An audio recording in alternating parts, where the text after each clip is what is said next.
ভেবেছিলাম নাভান্নাকে গরম পড়লে ন্যাড়া করিয়ে দেব, বাট নাভান্না তো নিজেই বলল পাপা আমাকে ন্যাড়া করিয়ে দাও। তাই ও আর ওর পাপা চলে গেল স্যালনে ন্যাড়া করতে নাভান্নাকে। গাইস দেখো নাভান্না ঘুমিয়ে পড়েছে ন্যাড়া করতে করতে।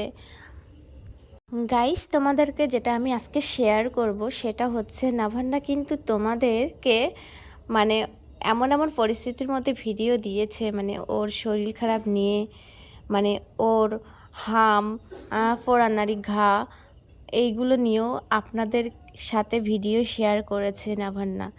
একটা ছোট্ট একটা বাচ্চা যারা নাভান্নাকে খুব ভালোবাসা দিয়েছো, খুব ভালোবাসো, অন্তত তাদের জন্য মাম্মাম ভিডিও করেছে অনেক শরীর খারাপ নিয়েও। তো নাভান্নাকে তোমরা সবাই অনেক অনেক ভালোবাসো আর তোমাকে সাপোর্টও করো। ভালো থাকবেন সবাই, thank you so much, tata by.